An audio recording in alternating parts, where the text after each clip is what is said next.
guess there's no time like the present to be,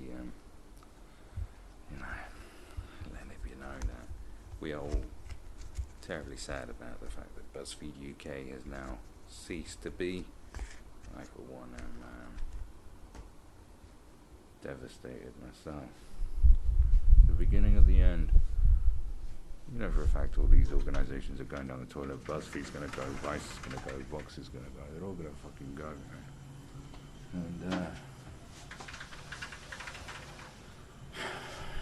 good. This is the signal of the beginning of the end. Thankfully, it's been a slow death. A bit too fucking slow for my liking. Bye BuzzFeed UK.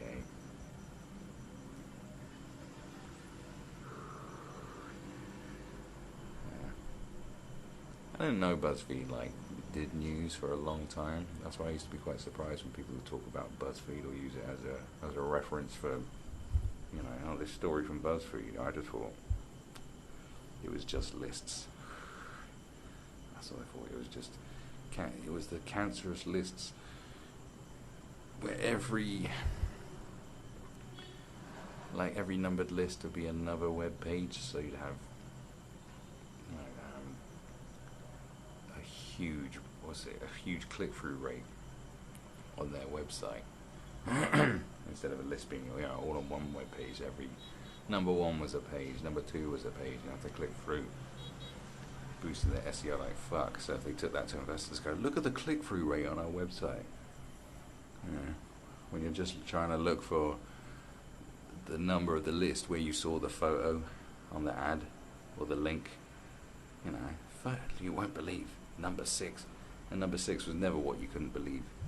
It was a fucking lie every time, man. Pure bloke. What we should say is, as I smoke a cigarette, I say BuzzFeed were pioneers of cancer. Content cancer, so I will call it. They were the pioneers of content cancer, much the same way as, I don't know, who's the most cancerous YouTube channel? J Station. Yeah. If J Station go, I'd be more devastated if J Station stopped making videos than I would be if BuzzFeed ceased to exist. At least J Station is, intentionally lying for the purposes of entertainment, whereas BuzzFeed are intentionally lying for the purposes of, I don't know their motivation, to be honest with you. Spending a hell of a lot of time convincing people, a multi-million-pound corporation convinces people that the distribution of wealth is a great idea. They sort of represent, I guess, like a lot of these corporations that push this weird socialist rhetoric. They are the pigs in Animal Farm. I think, I don't know, has anyone made that analogy yet?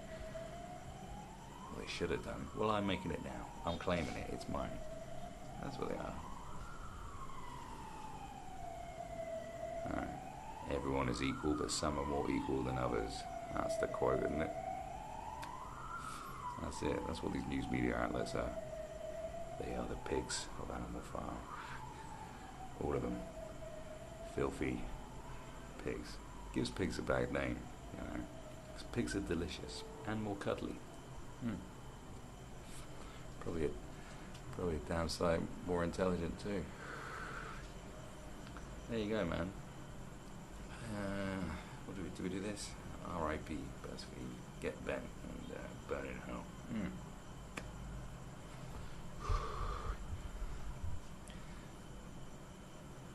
There's no jets flying around. There's been jets flying around here in Vietnam, like a lot of fighter jets doing maneuvers.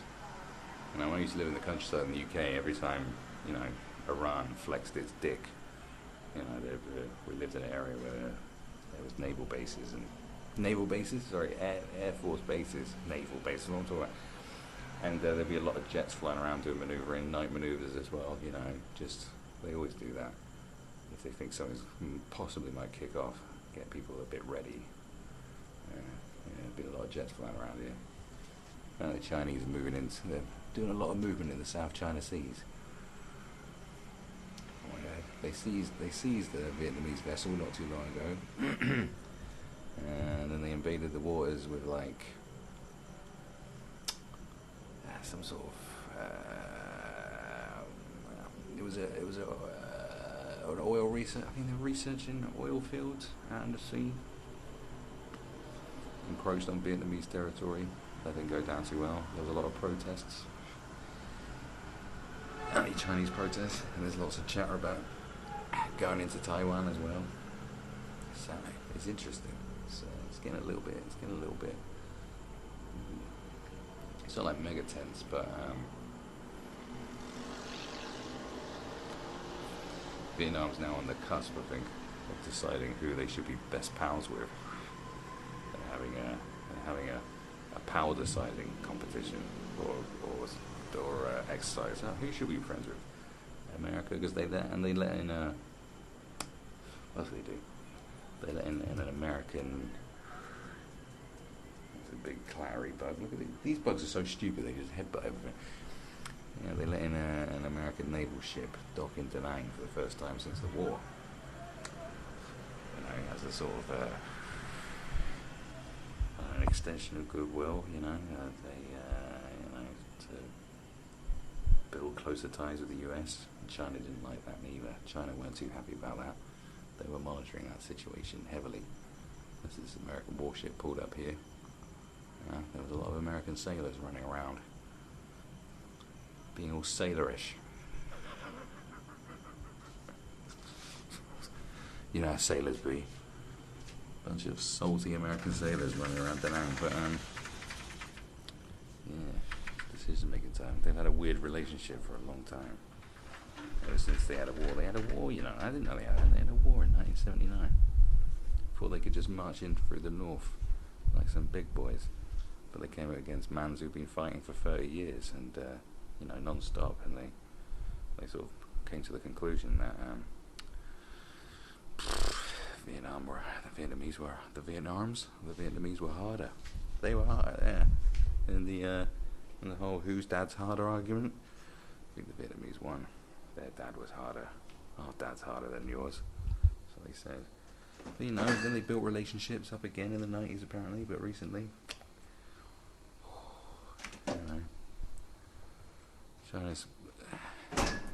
China,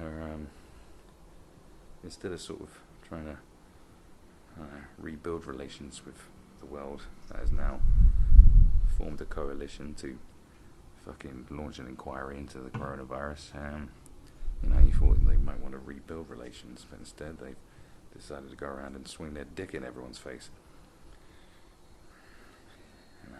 You thought Tekashi 6ix9ine coming home from jail early, you thought he was being a bit, going, yeah, I am a rat and suck my dick. You thought that was a bit ballsy. Well, yeah, I'm comparing the Chinese government to Tekashi 6ix9ine. I am. Except, I admire Takeshi's. Oh, it's Takeshi. I'm thinking of Takeshi's Castle. I admire Takeshi's just uber trolling. We live in the golden age of trolling, and I always wanted to run a troll of the year competition. I think he's definitely in the running for winning that. But yeah, I'll compare the Chinese government to Tekashi 6ix9ine. Fucking too right. Fucking too right, pal. I will. Palio Malio. You goddamn right.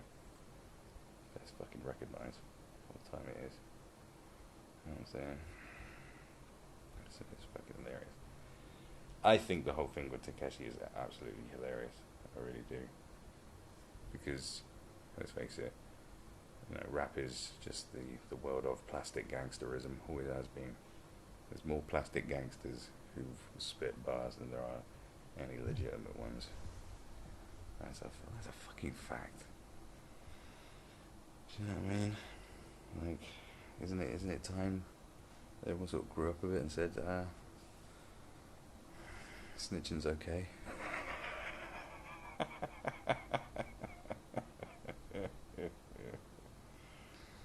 You know what I mean?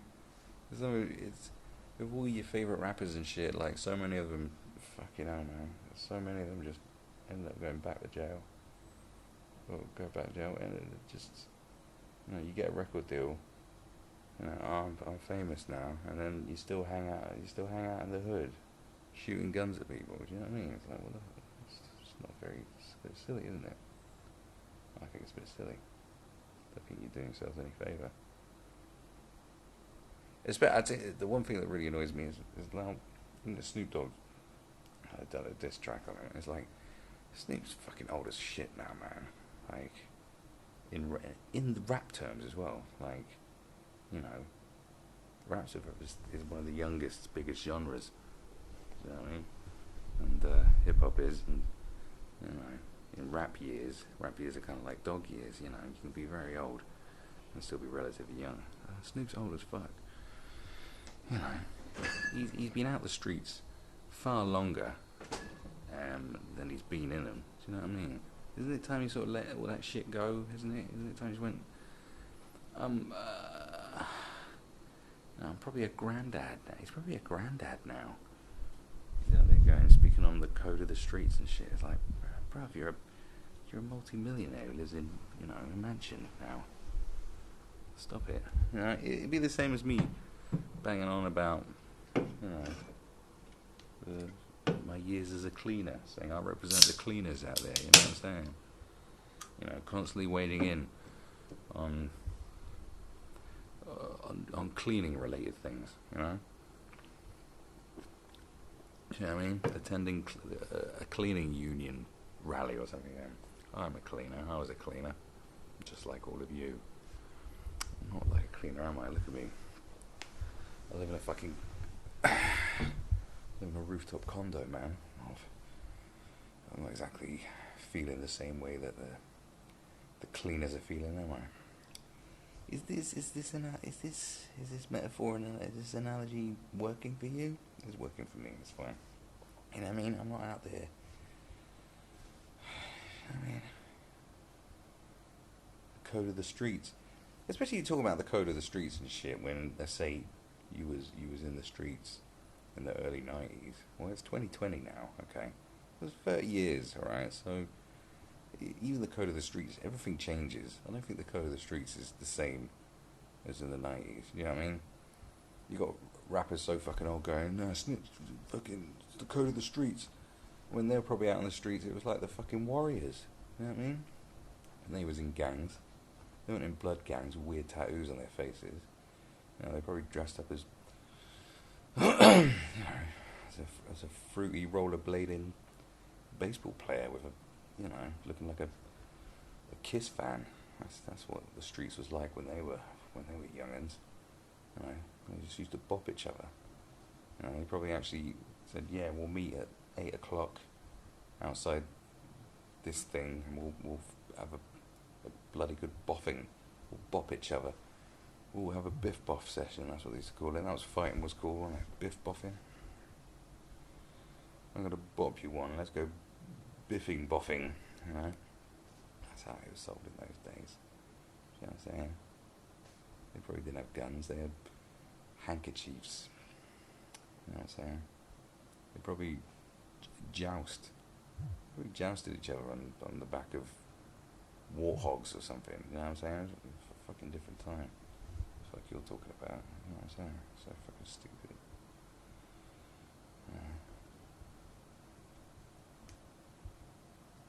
People trying to claim there's something they're not. I mean, I think the fact that Takeshi comes out and, you know, has a cartoon rat on his face and just does exactly the it's the in terms of comebacks, it's a spectacular one to watch.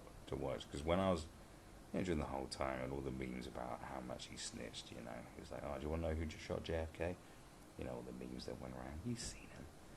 And I was like, this dude ain't ever gonna have a career after this. His career is gonna be dead. Like, right, It's just got one song out, and people are probably just watching it possibly out of morbid curiosity, you know. It's like if Ian Huntley came out of jail, or came back to life, and then came out of jail, and then, you know, worked as a school janitor again. You'd be like, I didn't see this one coming, but I'm definitely going to look at it, see how this one plays out. But he, you know, I just didn't expect him to come out and just be doing exactly what he was doing before. I just didn't think it was possible. Just shows 2020.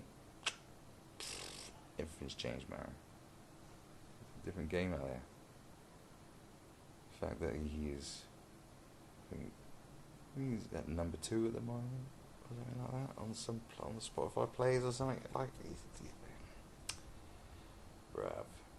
The fact that he's managed to pull that off.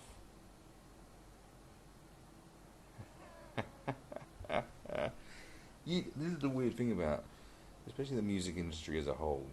It's like R. Kelly, MJ, and go outside of, you know, urban. Should we just call it urban music from now? Go outside of that, you got people like Steven Tyler and I don't know, Bill Wyman. I mean, you can literally just be a paedophile in the music industry, and that's kind of acceptable, except for Ian Watkins, because obviously he was fucking with babies, and that's just, everyone just draws the line at babies, don't they? But all the rest of them, it's like, yeah, okay, he's got a sex cult. MJ, you know, kisses little boys on the mouth in bed. And all this stuff, everyone sort of gives them a pass. Like,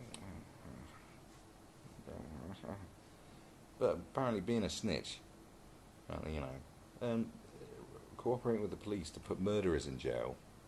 Let's just say it how it is, yeah. Forget the code of the streets or whatever the fuck. To cooperate with the police to put murderers in jail and shit. People that sell drugs to kids, whatever. Apparently that's a fucking no-no, isn't it? That's just terrible. You're a terrible human being. You're done in this town. But you know, if you finger a little boy's bum,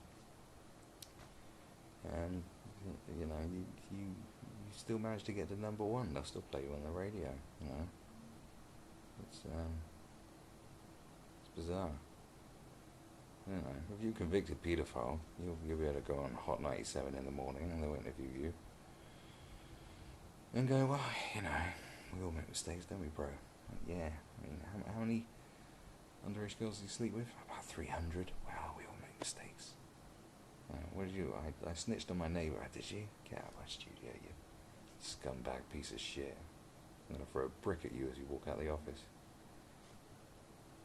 It's all fucking twisted, isn't it? Isn't it twisted? Is that not fucked? Right? Marvin Gaye was a bastard. Marvin Gaye was a complete bastard. What were people saying about Marvin Gaye? Not a lot. Nothing said about Marvin Gaye, is there? No. The man was a bastard. Jerry Lee Lewis married his underage cousin. Anyone got anything to say about Jerry Lee Lewis? Not really. If you watch the biopic of Jerry Lee Lewis, and I watched this a lot because I used to really fancy Winona Ryder when I was a kid, and she's in it, and she plays the 13-year-old. But I think she was like probably 29 when she played it. I remember watching it when I was real young. She's always been older than me. Sorry, it's fine. When I was real young, I just been like, what the fuck? But the way they portray it in that film is kind of it's more of a comedy than anything, than a drama. It sort of portrays the fact that Jerry Lee Lewis goes to stay with his cousin, and then his second cousin is this 13-year-old girl, and he just preys upon her and ends up marrying her and shit. And it's all sort of portrayed as being fine, as in lovely, and you know, it's portrayed in a very good light. Go watch it. It's called Great Balls of Fire. Just watch it and go. It's an entertaining film. So, you know, I'm not making you watch something that's going to bore you. You're just going to watch it and go, what? Like, why isn't this film banned? What the fuck? They banned Human Centipede 2. but they won't ban that. And it's fucked. We're going to portray this sex pest as just a really good guy. He's a good guy. When Jerry Lee Lewis came to the UK, they burnt his records. My mum says, and she went to a record burning and burnt her records. Like, so I mean, we had some good morals back then, and even in the 1950s, when your uncle raped you, it was just, you're probably asking for it because you winked at him. This is that time, isn't it? The 50s, when everything was a bit, you're pregnant and stressed, have a cigarette, I think, I'm feeling depressed. I'm saying, well, have you thought about beating your slave today? Oh, no, I didn't think about that. This is those times, the times of posters then, no blacks, no Irish, no dogs, to stay in homes. These are those times, but people still, even during those times, still knew that Jerry Lee Lewis was a wrong'un, and they burnt his records. My mum was one of them. When he came to the USA, they protested, said, "This guy's an incestuous paedophile. He shouldn't be touring here." That was in the 50s. They said that in the 50s, and they're probably going, "Oh, these Bible thumping."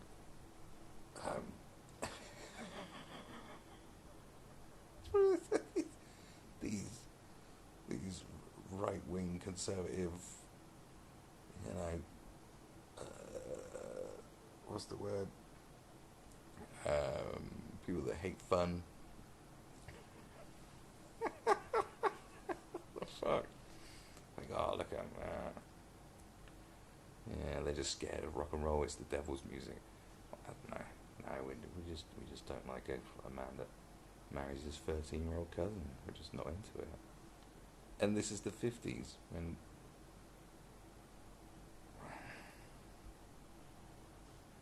it's the 1950s. Think of what shit was acceptable back then. Like, homosexuals were in jail. Not just because there was a high crime rate amongst homosexuals. They were in jail because they were homosexuals. This is the 50s, yeah, but they still were like, nah, Jerry Lee Lewis. Nah, no thanks.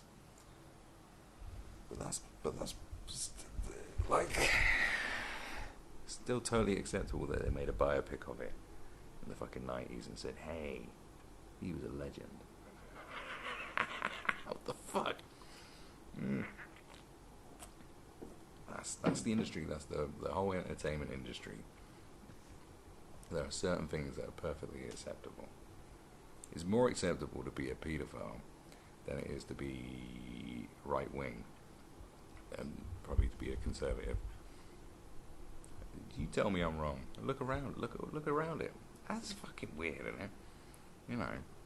Because in general, even when I was super left wing, when I was borderline communist at one point.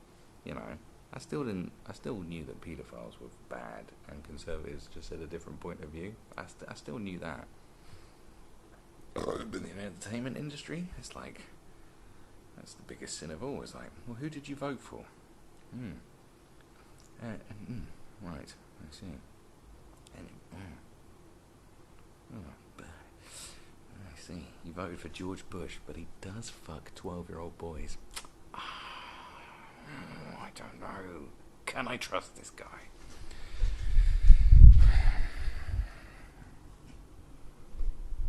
R.I.P. Isaac Cappy. It's been about a year since he killed himself. Fuck. And therefore we'll never get to the bottom of whether Seth Green was a proper wrong'un.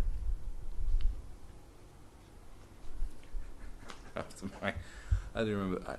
I got to stop. I have no problem with Seth Green, by the way. I don't really like him at all, but I don't have an active disdain for him. He just doesn't feature in my radar. He doesn't play a role in my mind. Because I do realise I was on a stream banging on about how it's a disgrace that Seth Green earns more money than a lot of good people. We live in a world. My whole point was we live in a world where he'll be a great surgeon, but Seth Green will probably have more money than him. That's how much celebrities get money. Even when you're a shit one, you're still getting a lot of money compared to most people. It's kind of people bang on about Nicholas Bentner. Nicholas Bentner, the Arsenal striker, Swedish, who hardly ever played. And it was like, Bentner's shit. Why is he even still? I know he doesn't play that often, but why does Arsene Wenger insist on keeping Nicholas Bentner but letting other players go? No one could work it out. And it's like, Nicholas Bentner earns a shitload of money and he's shit. And he was at that time, one of the top 4 football clubs in the UK. Obviously now Arsenal are about as good as Burnley, but at that point in time, he was like footballers do earn too much money because Nicholas Bentner exists. That's when you know it's all fucked up. I was like, yo, Nicholas Bentner. Are some football players overpaid? Yes, because Nicholas Bentner exists. That's why. I'm not saying that. And all these people that goes, oh, nurses should earn as much money as footballers. No, because they're not as entertaining.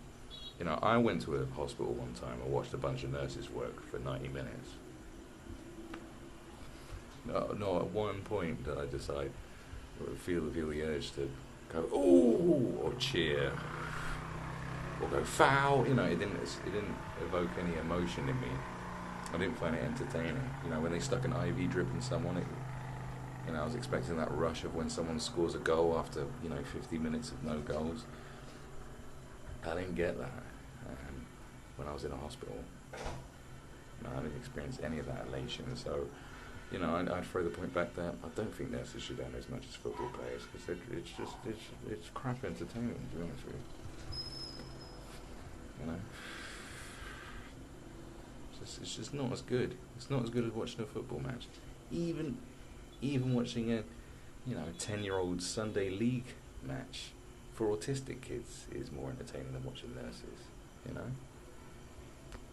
I'm just going to throw it out there for you that that's the level of entertainment that nursing has. It's just the way it is. This is entertainment, isn't it?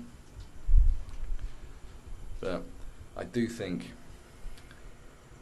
someone that sings on a cruise ship or someone that performs in Benidorm as a Amy Winehouse tribute act probably should earn more money than Seth Green. Definitely. I remember seeing a Lionel Richie tribute act in Mallorca, and it was fucking entertaining. And the guy, I think he was Spanish, but he was speaking. He hadn't blacked himself up, but he'd made himself look as black as possible. Let's put it that way. He was very tanned naturally, but he'd done it. And Lionel's a light-skinned geezer, isn't he? So he pulled it off, and without being offensive. And then he sort of had this faux American accent in between songs where he was actually talking like he was Lionel Richie. It was fucking brilliant. He'd say, hey, you might know a friend of mine, Marvin Gaye. Marvin was a good friend of mine. Who likes Marvin Gaye? Hey man, I love Marvin. Marvin was a very good friend of mine. I was like, no, brother, you're not Lionel Richie, right? Because if you are, we haven't even paid. Didn't even need to pay to watch him. Lionel Richie's very cheap. That smells good. But so the point was, that was more entertaining than anything Seth Green's ever done. So therefore, that Lionel Richie impersonator, I don't know how much he earned. There's a very small bar, so it can't be a lot. But he should get paid more than Seth Green does. Just based on entertainment value, you know what I'm saying? You understand what I'm saying? Yeah, that's it.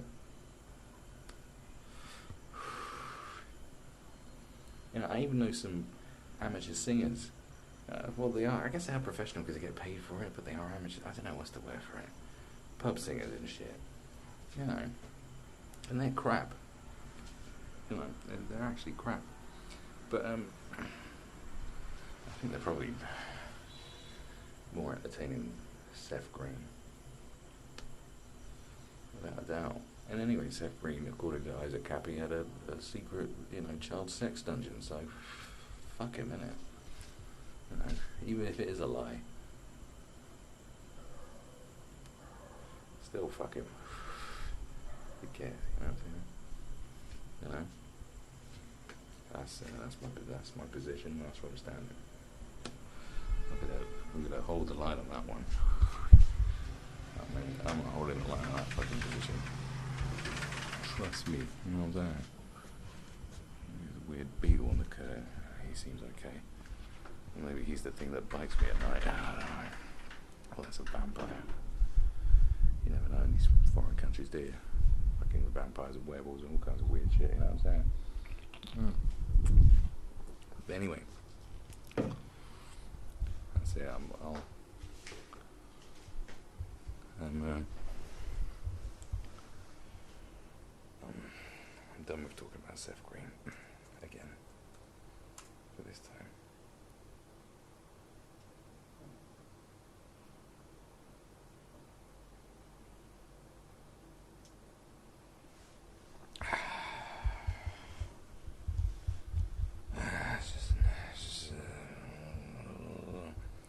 It's not my house to talk about. I was supposed to be walking around the stream last night, but I met some oil riggers, and they were getting absolutely smashed, and they decided that they liked me and paid for all my drinks, so I did that instead. It's not often you get all your drinks bought for you by oil riggers. On shore leave, the boat was parked up and they were out there. They definitely earn a shitload of money.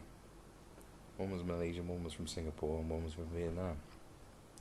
It's like the start of I guess it's the opening line to a ill-advised joke.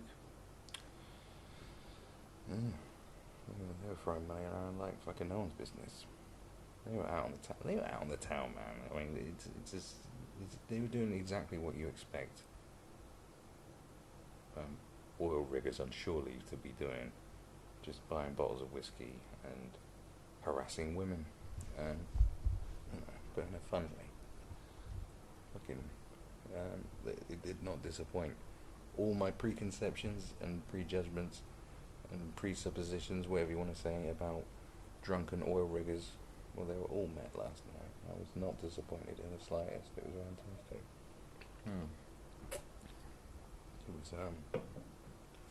It was the best of times and the best of times.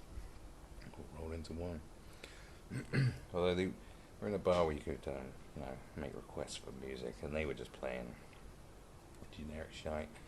And he was like, "Go on, request a song. Request something British." And I was like, "You might regret this." I put on More Fire Crew. Oi, who's that money for me? Oi, who's that money for me? Oi, who's that More Fire Crew? Oi, oi, oi. By the end of the song, the Malaysian guy was like, don't think he appreciated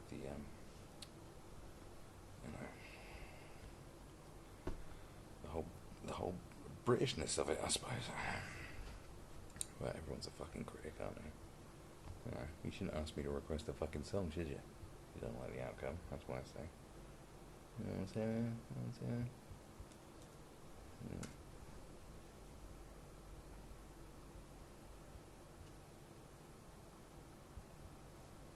that was that.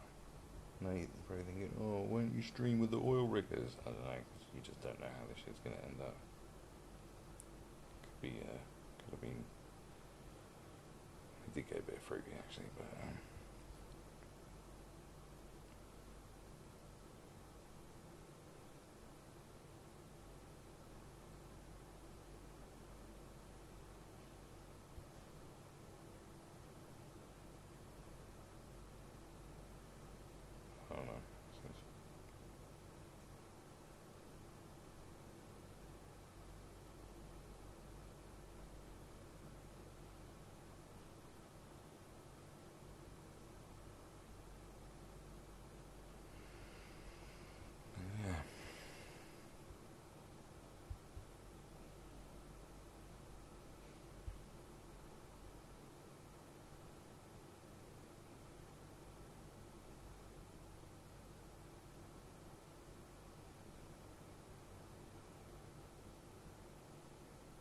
Speaking of it, I think he also probably earns way too much money, and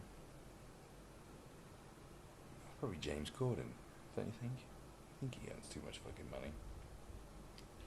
I don't know how much money he earns, but you know, late night talk show hosts in America earn too much. And James Corden, clearly, out of all of them, is probably earning way too much, unless you want to count Lily Singh. But I don't think she's probably not earning that much.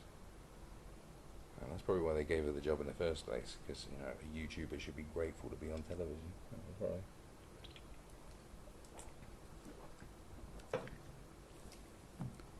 That's how I'd imagine it.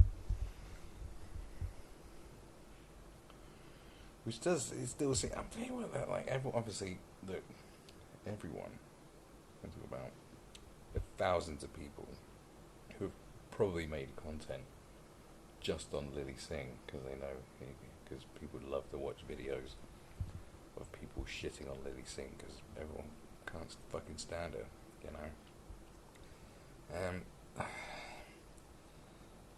But I might as well have something to say about Lily Singh, I suppose, seeing as everyone else has spread their opinion around. But I'm not doing it for clicks. I'm just, I'm streaming right now, so obviously not. But like, you know, well, maybe I should just have a whole stream called "I'm gonna shit on Lily Singh" for an hour.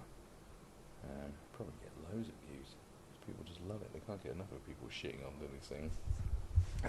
But with that said, I will shit on her because. It is fucking.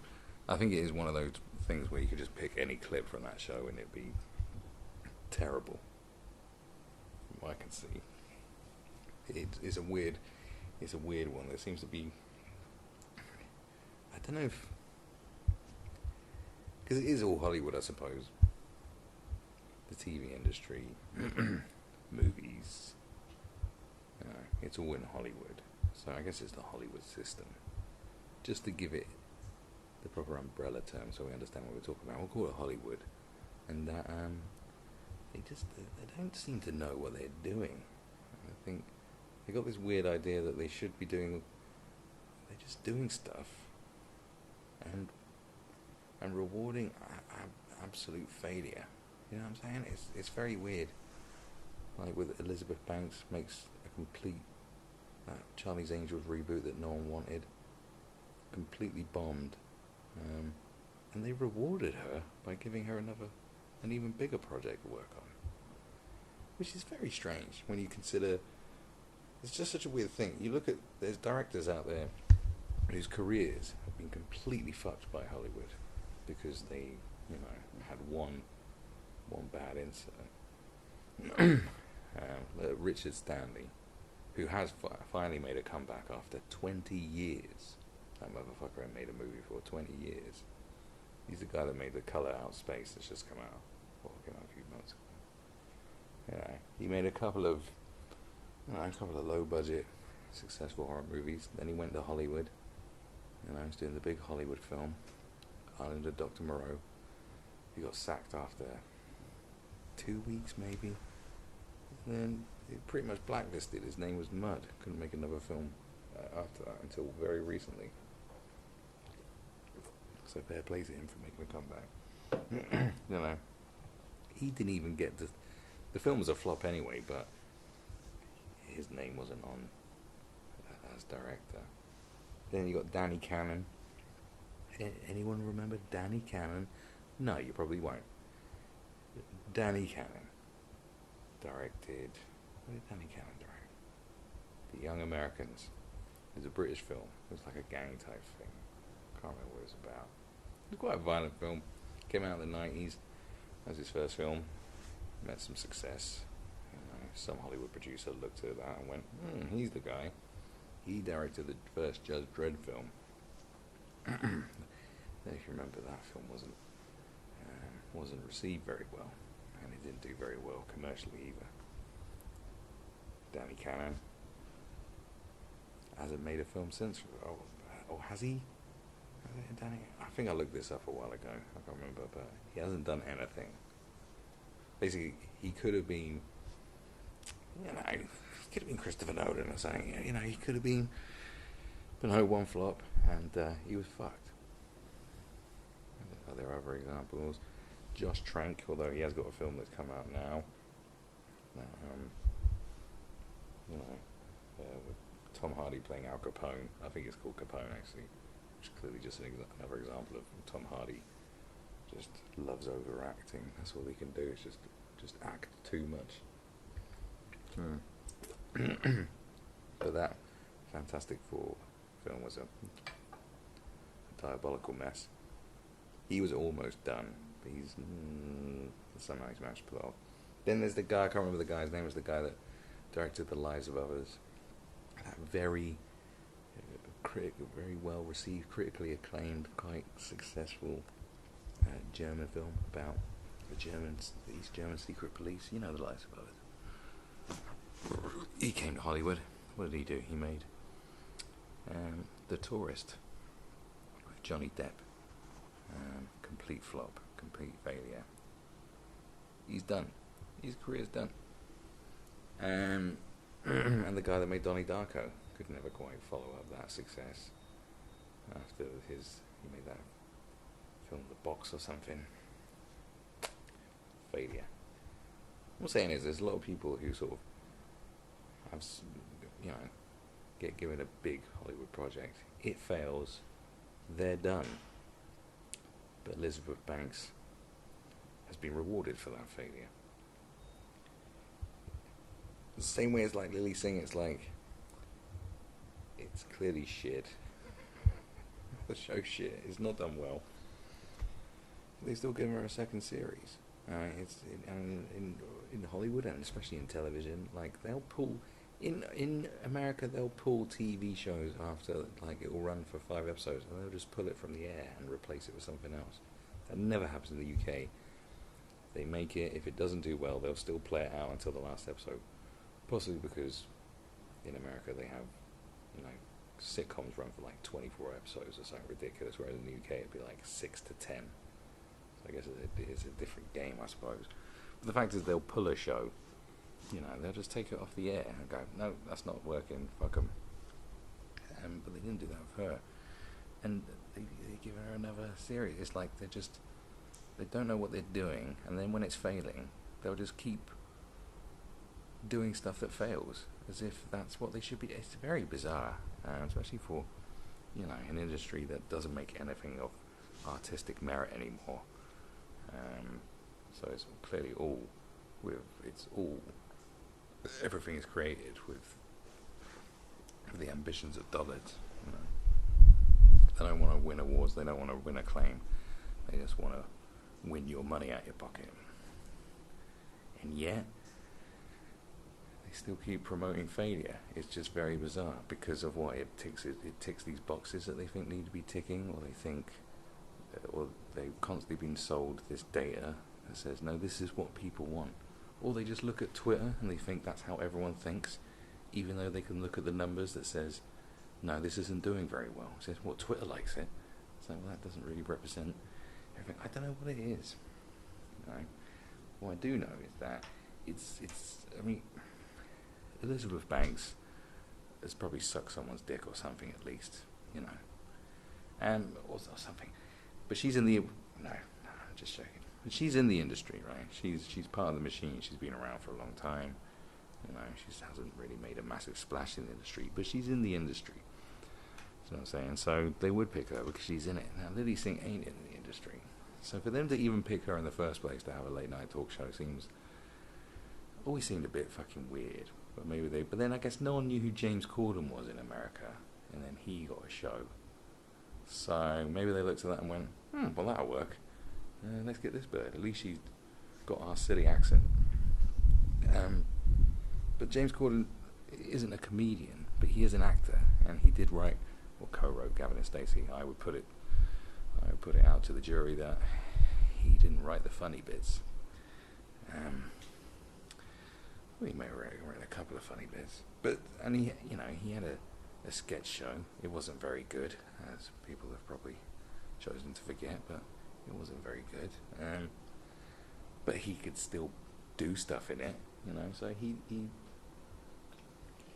I expect when he had his screen test and stuff, he probably did quite well. But she couldn't have, because clearly not cut out for that kind of thing, and yet they gave it to her anyway. It just seems very bizarre. It's like, why did you do that? And and who's still there going, no, this is working. It's not working. No, it is, and it will. Yeah, but it's clear it's not working. And no, this is fine. It just seems very strange that they choose her. Like, were they always thinking, oh, we'll get a YouTuber? Because they tried to do the whole YouTuber thing on TV. Like when Zoella and Alfie Days? That's it, Mr. Zoella. And him and a couple of other those fucking cheese munchkins got given a fucking TV show. It didn't last long because it didn't fucking work. And when he was probably like, well, I actually earn money from just sitting in my bedroom, thanks. So, see you later, mate. That didn't work. So it's not like it hasn't been done before. It just seemed like a very weird thing to do. Like, and alright, maybe if there are people on YouTube who basically have talk shows. There's people with their own talk shows, or that kind of formula. There's people who do stuff that's more in line with standing there doing a monologue and then speaking to celebrities and being funny. There are people who actually do that. There's a lot of them who would probably do it very well. Probably could pull it off. But she just makes, like, she's like, the blueprint for late puns. Oh, comedy aimed at 8-year-olds. It's just like, well, why you give this person who has never done this kind of thing before, isn't a comedian,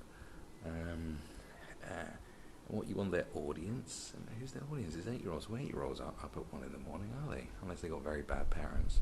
But there's 8-year-olds with bad parents will let them up at 1 a.m. to watch TV are few and far between. It's not really a demographic that you can, place your bets on and go, hedge your bets. Yeah, this will work. Because all 8-year-olds are up at 1 a.m. That's not going to fucking work, is it? So, I don't know. I have no idea what the fuck they were thinking.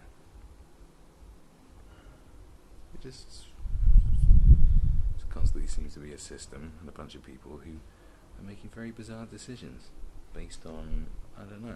I don't want to go down the whole thing of the whole diversity thing, or you need to tick all these boxes, or we need more women, or whatever the fuck it is, because by and large they know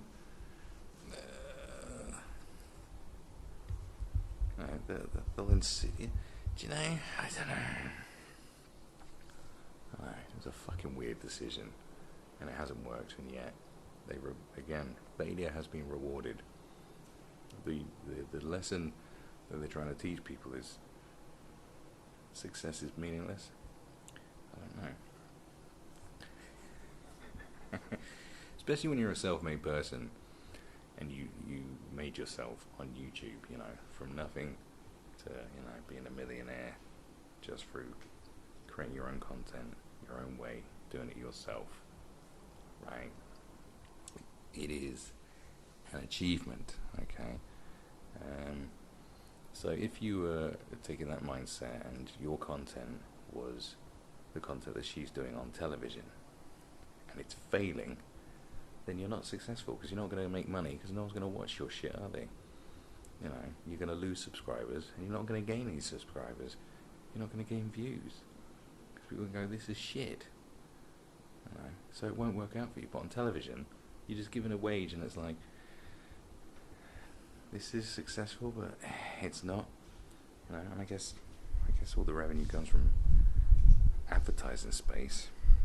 So success is kind of relative. I don't know. Or maybe the reason they renewed it is because 1,000 other YouTubers, reaction and commentary channels have watched her videos repeatedly, and then reposted them, and then done their video on it, and then people have, out of more of a curiosity, have gone and watched it, and probably because they've disabled the like and dislike buttons in the comment section, they can't really figure out the real metrics of it. of why people are watching this. You know, I call it the Die Antwerp.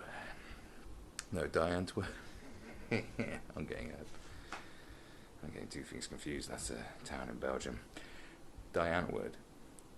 I always thought the reason that they got signed by Interscope was not because they thought this music was great. I think once they just, because like Enter the Ninja and Evil Boy, those two music videos are quite notorious. Like, Evil Boy is just one of the most insane things I've ever seen. I mean, you know, it's just got some guy rapping in Zulu who's got clearly a massive dick and he's just swinging it around, and there's these weird penis goblins, and it's fucked. The whole thing's fucked, you know. And the Ninja's just like, what is this? And loads of people watched that because they were like, what is this? It was out of curiosity. It was morbid curiosity. It wasn't. They weren't watching it going, oh, this is. I mean, some people thought it was great. Some people thought it was shit. The spectacle was great. You know, a record company looks at that and goes, well, it's got a lot of numbers, hasn't it? A lot of people watching this. Right, we'll give you a record deal. It's like, well, it's not going to work because people are looking at it because they're like, you know. Even Bang's got millions of views, but Bang's has got millions of views because everyone was going, have you seen how shit Bang do? That's pretty much, that's how that happened. Do you know what I mean? Rebecca Black. Friday's got millions of fucking views. Do you know? Seen anyone give Rebecca Black a record deal? They probably would now. Yeah, that's what I'm saying, is people watching something out of just morbid curiosity. Going, have you seen this shit thing? Because it doesn't cost you anything to watch something. You know, and you don't have to devote that much time, because you can watch it any time to watching something shit. You can just go, yeah, here's that shit thing. Do you want to look at it? Yeah, okay, let's watch this shit thing. Maybe they were just looking at that and thinking, well, lots of people are watching it on YouTube, without realizing that people are watching all those clips just so they can hate on the bitch. You know what I'm saying?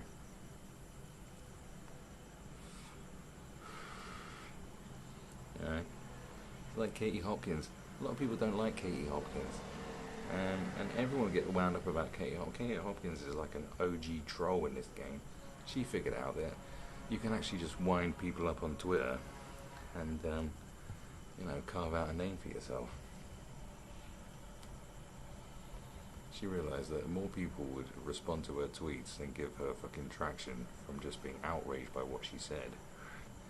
Now, she goes on this morning and says, you can't name your kids Chelsea or Tyler. Everyone gets upset, and millions of people tune in. Everyone hates her, and then, you know, some producer this morning goes, hey, that Katie Hopkins segment's gone viral on the internet. Bring her back on to talk some fucking nonsense, please. You know. There you go. I'll tell you this. No, if Katie Hopkins hadn't been successful, Donald Trump wouldn't be president of America. I fucking guarantee it, man. Guarantee it. She's the blueprint. Yeah. A woman can troll herself into being successful. A man, or already successful man, can troll himself into the White House. Maybe that's what they're doing with Lily Singh. It's like, well, people love watching this because they fucking can't stand her, but at least they're watching. You know, I can't wait to watch Lily Singh and fucking hate on her. Oh, Lily Singh pisses me off, and I'm gonna watch everything she does because it just fucking annoys me. Maybe that's the case, you know.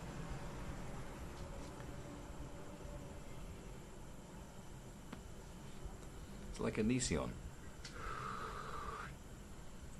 More people watch videos about Onision than watch Onision videos. It's one of the most bizarre things I've ever seen. It's like, Onision is dead. Like, his channel is dead. Like, he gets, what, 3,000 views now? A guy's got million plus subs. Just gets about 3,000 or 4,000 views a video these days. Do you know what I mean? But you make a video going, Onision is crazy, and you'll probably get 1 million fucking views because everyone knows who he is. Well, some people probably don't know who is this Onision person. Does he exist? Like, that's fucking crazy. That's the world we live in. Same thing happened with Jake Paul. That's what I think. Remember, everyone made a video. Jake Paul sucks. Have you seen this shit song he did? You know, people just loved hating on Jake Paul. I mean, that went on for a good 6 months. Probably made millionaires out of people, that did. You know, more people watching videos about Jake Paul than actually watching Jake Paul videos. That's the case now, because people are still making videos about Jake Paul. Jake Paul's latest scam, or this is what Jake Paul did. No one's really watching Jake Paul videos no more. But people will watch videos about Jake Paul until the sun comes down. His fame will carry on, even though he's not. He has no relevancy. It's fucking weird. Shit's weird, man. He'll be the new Onision in a few years when he's completely fucking totally irrelevant. No one watches his videos no more. All his fans have grown up to be, you know, well-balanced 11-year-olds. You know, so they won't be watching it no more. But it's guaranteed, you know.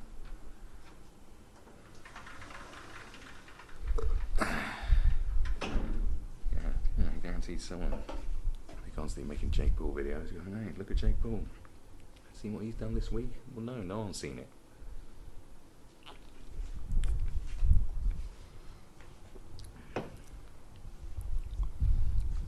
Fucking nuts.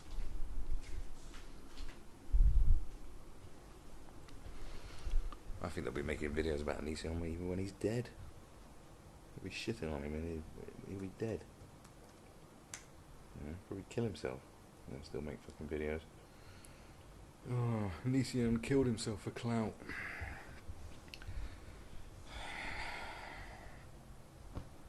You know. That's probably the best thing you can do, is just become an Instagram comedian that everyone hates and don't make any funny content, as most Instagram comedians do. You know, just make shit Instagram comedy videos. And then some commentary channel, you know the usual, most of them have a series called I Hate Instagram or something, or go Instagram toss, or shitty Instagram comedy, and that's the whole series of videos they do, and they'll find your shit comedy on Instagram, you know, and then you'll blow up because they'll say, look at this idiot on Instagram, and then suddenly millions of people will watch this video of a guy shitting on you, and they'll come watch your Instagram shit comedy because they want to shit on you, and then you'll be massive, and then you can go to, you know, a few shitty brands and go, hey, do you want to sponsor one of my posts? Look how many views I get, even though everyone just watches your Instagram because they hate you, and if you promoted anything, no one's going to buy it because everyone hates you and hates your opinion and everything you stand for. But you know, you could run a nice little scam on brands for about at least a few months, I reckon. Probably do quite well.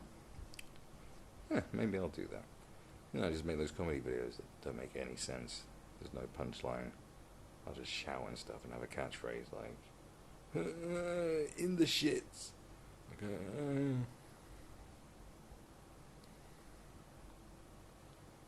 my balls is smooth. That's what I'll call it. My balls is smooth.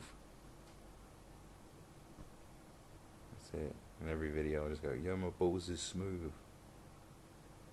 Completely out of context. You know, when your mate's got a hot mum. And, you know, just get some MILF bending over and go, damn, brrr, my balls is smooth.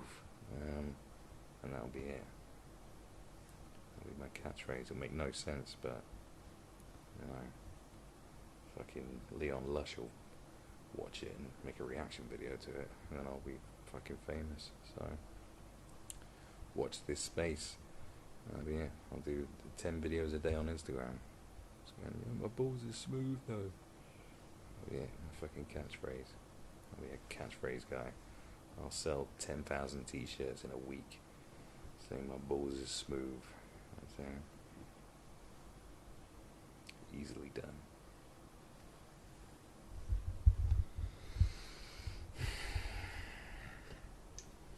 There you go.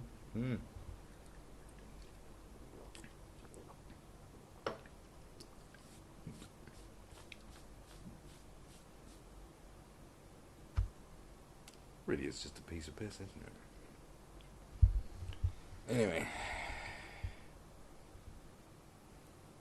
as I am still, I just want to end it. Look, what in the fuck is with this? I put it on blast. What? This has just happened today on Facebook. This. Wait, what the fuck is this? Facebook avatars. And trust me, that one of that girl, that computer generated cartoon image of a girl looks pretty hot. Trust me, the girl that is of will never look like that. Okay, these fucking. I mean, it's like they put everyone in the simulator. This is it. Look, this is the future. This is what happened. Right, there you go. There's the Facebook avatar. You're at home. You can't go out. Okay. Well, apparently you can go out now a little bit, but they've already conditioned you to be in the simulation. And here's what you're going to look like in the simulation. You are in the simulation now. You're in the Matrix. They've already sold you the idea that having a fucking silly avatar is the best way to be, because it definitely, I mean, that one definitely looks better than the real thing. And therefore, the idea has been sold to you. You're going to be plugged in, microchipped. You'll never have physical contact with a human being again. You are enslaved by the robots.